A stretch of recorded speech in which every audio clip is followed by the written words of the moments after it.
ഗോവിന്ദേട്ടാ, രക്ഷപ്പെടാൻ പ്രയോഗിച്ച അടവാണെങ്കിലും പാവം അവൻ ഒരുപാട് തല്ലുകൊണ്ടുമല്ലേ. ആ സമയത്ത് അല്ലാണ്ട് ഞാൻ എന്താ ചെയ്യാ?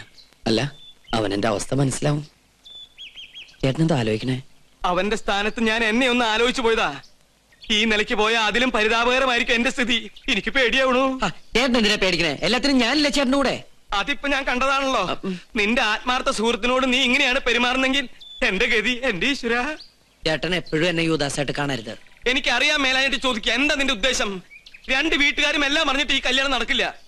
അതെ, രണ്ട് വീട്ടുകാരെ ഒരുമിപ്പിച്ചിട്ട് ഈ കല്യാണം നടത്താനും പറ്റില്ല. പിന്നെ ഈ വീട്ടുകാരുടെ ഇഷ്ടപ്രകാരം കല്യാണം നടക്കട്ടെ. എന്നിട്ട് പറഞ്ഞെടുത്ത് വെച്ച് കാണാം. ഞാൻ പോവാ. ഇതെവിടെ പോവാ? കാറാ, എന്തിനാ പേടിക്കണേ? നമ്മളെന്തിനാ പേടിക്കണേ?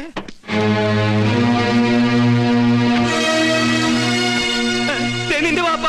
ഹായ് ബാപ്പ. നിന്റെ വാപ്പാന്ന്. ബാപ്പ മാത്രല്ല, ഉമ്മ. ഇവനെന്താ അവിടെ? അറിയില്ല. അല്ലാ, അബ്ദുള്ള. സുലൈമാനെ വിളിക്കുന്നു, ചെല്ലടാ. ചേട്ടനെ കൂടി കൂടെ എന്നെ കൊലക്കി കൊടുക്കുന്നത് ചെല്ലടാ. നീ എന്താ അവിടെ? ഞാൻ ചോദിച്ചത് കേട്ടില്ലേ? അത് ഞങ്ങള് പറഞ്ഞിട്ടാ ഓൻ അവിടെ നിക്കണത്. അതു അവര് സുപ്രീം കോടതിയിൽ കേസിന് പോവാ. രഹസ്യങ്ങൾ ചോർത്താൻ വേണ്ടി അവൻ വേഷം പറയാൻ അവിടെ നിൽക്കാ. ഇപ്പൊ ഇവിടെ നിങ്ങൾ സംസാരിച്ച ഓ ഞമ്മടെ ആളാണെന്നുള്ള കാര്യം അവരറിയും. നിങ്ങൾ എന്താണ് ഈ പറയണേ?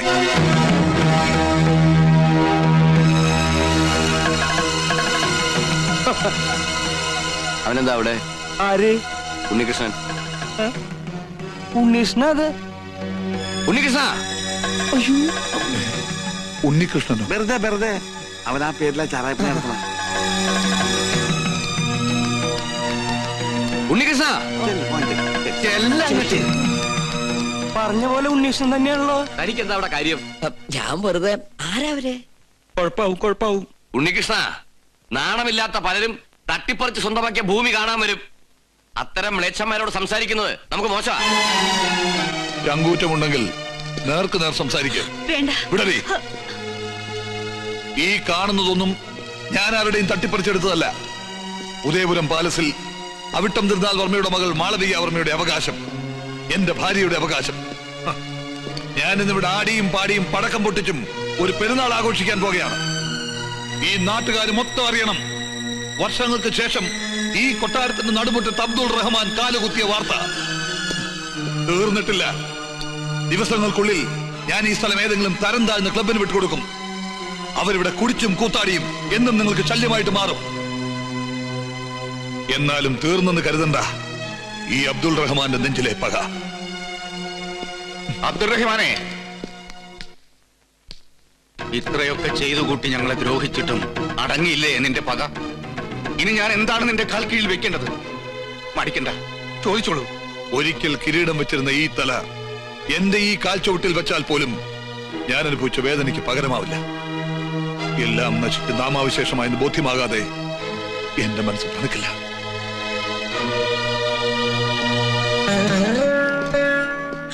മനസ്സിൽ നന്മ അല്പമെങ്കിലും അവശേഷിച്ചിട്ടുണ്ടെങ്കിൽ അബ്ദുറഹിമാന്റെ PV ഒന്ന് അപേക്ഷിക്കണം കർത്താവിനോട്.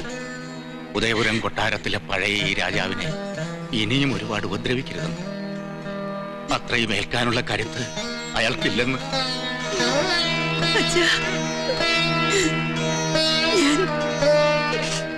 വേണ്ട, ഇങ്ങനൊരു ബന്ധം എന്റെ അച്ഛനില്ല. നിന്റെ ശബ്ദം കേൾക്കുന്ന അച്ഛൻ ഇഷ്ടല്ല. നിർത്തടി. ഒരേട്ടൻ സ്നേഹം എന്നുണ്ടായി ഇത്? ഒരു നിമിഷം മുമ്പ് എത്തിയപ്പോ പൊട്ടിമുളച്ചതോ? മോൾ ഈശ്വരൻ എന്നൊന്നുണ്ടെങ്കിൽ ഞങ്ങൾ അനുഭവിച്ച വേദനയുടെ ഒരു അംശമെങ്കിലും നീ അനുഭവിക്കാതിരിക്കില്ല. നീ കാരണം ഇവിടെ തടസ്സങ്ങൾ വ്യാധി പോലെ പിന്തുടരുക. ഈ ഉണ്ണികൃഷ്ണനെ കണ്ടെത്തിയില്ലായിരുന്നെങ്കിൽ എന്റെ മോൾക്കൊരു മംഗല്യയോഗം ഉണ്ടാകുമായിരുന്നില്ലടി.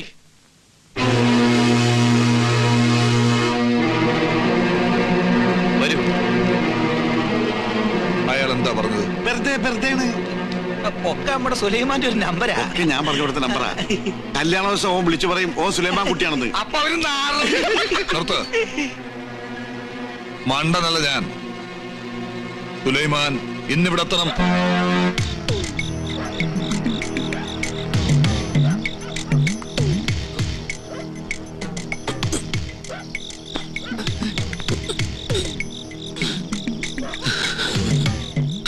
ഇവനെന്താ മതിലുമേ കൂടി എഴണത്?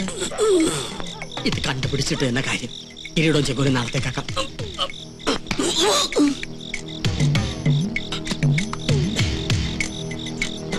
ബാപ്പയുടെ അടുത്ത് വരാൻ നിനക്ക് പാതിരാത്രി വരെ കാത്തിരിക്കേണ്ടി വന്നു അല്ലേ?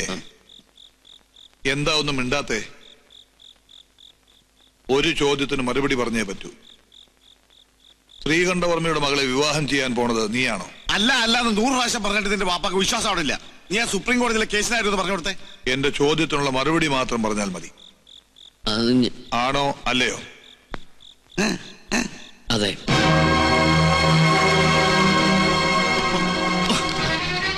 എന്റെ മകനായി പറഞ്ഞിട്ട് എന്നെ ചതിക്കുകയായിരുന്നല്ലേ? കൊന്നുകളെ ഞാൻ.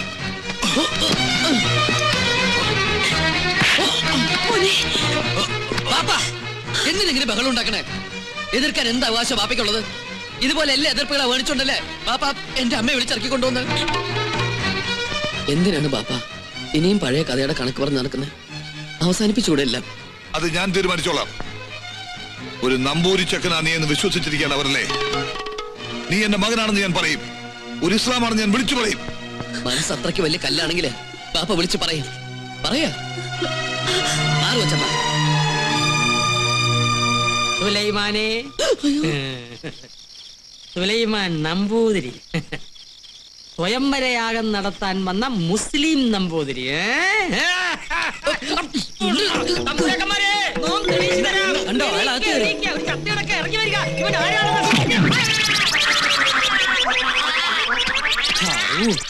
ചത്തോ?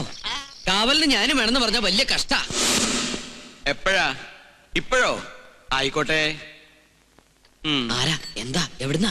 കൊല്ലങ്കോട് കൊട്ടാരത്തിന്ന് 6-ാം തമ്പുരാൻ എഴുന്നള്ളുന്നു. എപ്പോ? ഇപ്പോ. അതും പല്ലക്കിലത്രേ. ഇക്കാലത്ത് പല്ലക്കിലോ? അത് അദ്ദേഹത്തിന്റെ ശീല. ഞാൻ നേരത്തെ കേട്ടിരിക്കണു.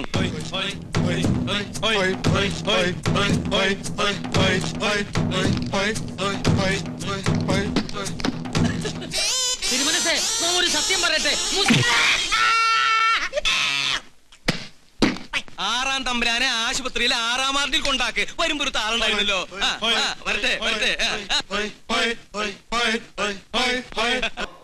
രഹസ്യങ്ങൾ ചോർത്താൻ വേണ്ടി നമ്മുടെ സുലൈമാൻ എന്തൊക്കെ ത്യാഗം ചെയ്യുന്നത്. ഇവിടുത്തെ പോലെ കോഴി ബിരിയാണിയും ചിക്കൻ ഫ്രൈ അവിടെ കിട്ടുമോ? ശരിയാ. ആ വർമ്മന്മാരുടെ ഇടയിൽ കിടന്ന് പുല്ലും വൈക്കോലും തിന്ന് ഒരുമാതിരി മുരുങ്ങാക്കൊരു പരുവത്തിലായി. സുലൈമാനെ ഇങ്ങോട്ട് വിളിച്ചാലോ? വേണ്ട വേണ്ട വേണ്ട. അവനിവിടെ കയറി വന്ന കൊട്ടാരത്തിനോട് സംശയിക്കും. ചെല്ലിമേ, കോഴി വരിച്ചിരിപ്പില്ലേ? അത് കുറെ പൊതിഞ്ഞെടുത്ത് സൂത്രത്തിൽ അവനുകൊണ്ട് കൊടുക്ക്. അല്ലാതെ ബുദ്ധി. മാനുഷാദാ, എന്താ?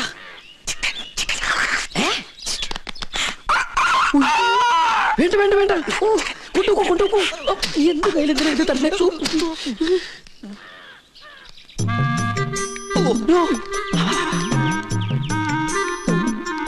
എന്താ ഈ ബുദ്ധി? ഈശ്വര, കോഴി മുറുക്കാനാ? മുറുക്കാനെ ആരും എന്നെ തെറ്റിദ്ധരിക്കരുത്. മുറുക്കാൻ എന്നാ നമുക്ക് അങ്ങോട്ട് മുറുക്കലൊക്കെ പിന്നെ ഇങ്ങോട്ട് വരിക. കാര്യസ്ഥനായരെ അസലായി നിക്ക. ഊണ് കഴിഞ്ഞിട്ട് ഒന്ന് മുറുക്കണോന്ന് നിരീക്ഷിച്ചിരിക്കുകയായിരുന്നു. ഇയാളും തുടങ്ങിയോ ദുശീലം? തുടങ്ങി 2 മിനിറ്റ് മുമ്പ് തുടങ്ങി. നിക്ക, അങ്ങ് തരിക. തരില്ല. ഇങ്ങ് തരിക. പറ്റില്ല. ഇങ്ങ് തരികന്ന്. എന്നാ ശരിയാവില്ലെന്ന്. ഒരു നമ്പൂരി ചോദിച്ചാൽ നായര് കൊടുത്തിരിക്കണം, പ്രത്യേകിച്ച് മുറുക്കാൻ. ഇത് ഞാൻ തരില്ല. ഇങ്ങ് തരിക. അല്ലേ ചേട്ടാ, ചേട്ടൻ എന്തിനാ പൊതി എടുക്കാൻ പോയത്? ആ പരശുനമ്പൂരി ആ പൊതി കൊണ്ട് എങ്ങോട്ട് പോയി?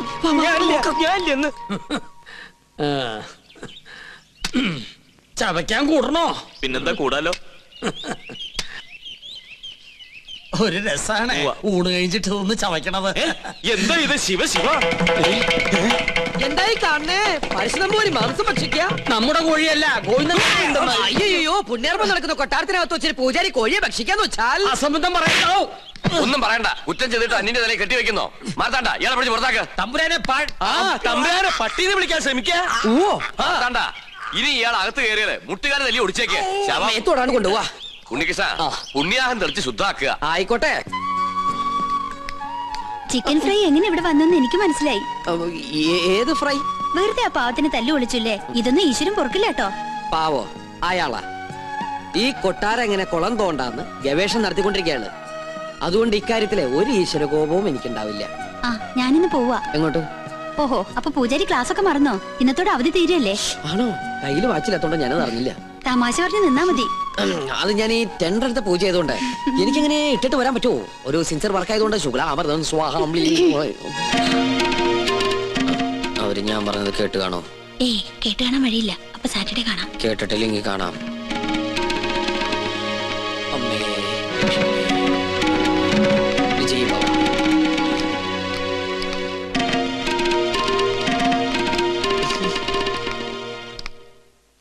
എന്താ ഉണ്ണികൃഷ്ണനായിട്ട് സംസാരിച്ചത്? ഏയ് ഒന്നുമില്ല. ഗോപികയെ കുറിച്ച് പറയായിരുന്നു. എന്നെ കുറിച്ചോ? എന്തു പറഞ്ഞു? പൂജയ്ക്ക് ഫലം ഉണ്ടാകുമെന്നും ഗോപിക തമ്പുരാട്ടിക്ക് ഇഷ്ടപ്പെടുന്ന രാജകുമാരനെ ഉടനെ കണ്ടെത്താൻ കഴിയുന്നു. ഉണ്ണികൃഷ്ണൻ പറഞ്ഞത് നേരാ. എനിക്ക് അപ്പൊ പൂജയ്ക്ക് ഫലം ഉണ്ടായെന്ന് പറയണേ? ആരാ രാജകുമാരൻ? ഏത് കൊട്ടാരത്തിലെയാ? അതൊന്നും നീ പറയണ്ട. പിന്നെ നീ വിഷമിക്കണ്ട. എന്റെ വിവാഹം കഴിഞ്ഞാലുടൻ നിന്നെ ആരെങ്കിലും ഏൽപ്പിക്കുന്ന അച്ഛൻ പറഞ്ഞത്. അങ്ങനെ ആരെങ്കിലും കേട്ടാനൊന്നും എന്നെ കിട്ടില്ല. അതെന്താ? നീ ആരെങ്കിലും കണ്ടുവച്ചിട്ടുണ്ടോ? പക്ഷെ ഒരു ചിന്ന പ്രോബ്ലം. കക്ഷി മറ്റൊരു ജാതിയാ. എന്താ ലക്ഷ്മി നീ പറയണേ? ഹരിതാത്തൊന്നും ചിന്തിക്കാനേ പാടില്ല കേട്ടോ. അവസാനം മാളവിക തമ്പുരാട്ടിയുടെ അനുഭവമായിരിക്കും ഉണ്ടാവുക. അവർക്കെന്താ സംഭവിച്ചേ? സുഖമായിട്ട് ജീവിക്കുന്നവര്. പിന്നെ തമ്പ്രാക്കന്മാരുടെ വൈരാഗ്യം അതൊന്നും കാര്യാക്കല്ലെന്നേ. ഞാൻ കണ്ടുവച്ചിട്ടുള്ള ആള് ശുദ്ധ ബ്രാഹ്മണ. അല്ലാതെ നിന്നെ പോലെ പരദേശം നോക്കി പോയില്ല ഞാൻ. ആദ്യം മുത്തശ്ശനോട് വിവരം പറയും. എല്ലാവർക്കും സമ്മതമാണെങ്കിൽ പ്രൊസീഡ് ചെയ്യും.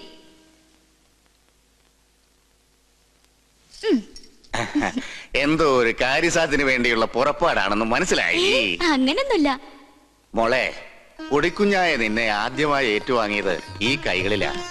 നീ ചിരിച്ചാലും കരഞ്ഞാലും മുഖം വീർപ്പിച്ചിരുന്നാലും അതെന്തിനൊക്കെയാണെന്ന് എനിക്കറിയാം. അമ്മ ഇല്ലാത്ത കുട്ടിയല്ലേ ഞാൻ. ആ. എന്ത് കാര്യം ഉണ്ടെങ്കിലും ഞാൻ മുത്തശ്ശനോടല്ലേ പറയാറ്. ഞാനൊരു കാര്യം പറഞ്ഞാ മുത്തശ്ശൻ വഴക്കു പറയോ? ഇല്ല. ഉറപ്പാണല്ലോ. ആ, വളച്ചൊടിച്ചു മുത്തച്ഛനെ ബോറടിപ്പിക്കാതെ കാര്യം പറ. എന്റെ വിവാഹം തടസ്സങ്ങളൊന്നും കൂടാതെ നടക്കാനല്ലേ മുത്തശ്ശ ഈ യാഗവും പൂജയൊക്കെ? ആ, അത് നിനക്കറിയാവുന്നല്ലേ. പൂജയുടെ ഫലസിദ്ധി കൊണ്ടോ ദൈവനിശ്ചയം കൊണ്ടോ എന്തോ എനിക്കൊരാളെ ഇഷ്ടമായി. ആദ്യമായിട്ട് മുത്തശ്ശനോടാ പറയണേ. ഞാൻ ഇഷ്ടപ്പെട്ട ആളോട് പോലും ഇക്കാര്യം പറഞ്ഞിട്ടില്ല. കാരണം പഴയ ചരിത്രം ഇനി ഈ കൊട്ടാരത്തിൽ ആവർത്തിക്കരുത്. ഇവിടുത്തെ ഒരു പെൺകുട്ടി പ്രേമിച്ചിനി ഒളിച്ചോടൊന്നും കരുതണ്ട. ഈ ഗോപികയ്ക്കൊരു മംഗല്യം ഉണ്ടെങ്കിൽ അത് മുത്തശ്ശന്റെ അനുഗ്രഹത്തോടും ആശീർവാദത്തോടും കൂടി മാത്രമായിരിക്കും. ആളെ ഇതുവരെ മോള് പറഞ്ഞില്ല. ഉണ്ണികൃഷ്ണൻ നമ്പൂതിരി. പഴയ ചരിത്രം ആവർത്തിക്കാനുള്ള ഉദ്ദേശമെങ്കിൽ ഒന്നുകളെ ഞാൻ അവളെ. എന്റെ കുട്ടി അവനെ പ്രേമിച്ച് ഒളിച്ചോടിയൊന്നുമില്ലല്ലോ. തന്റെ മനസ്സ് രക്ഷിതാക്കളെ അറിയിച്ചെന്നല്ലേ ഉള്ളൂ. അതൊരു വലിയ കാര്യം തന്നെ.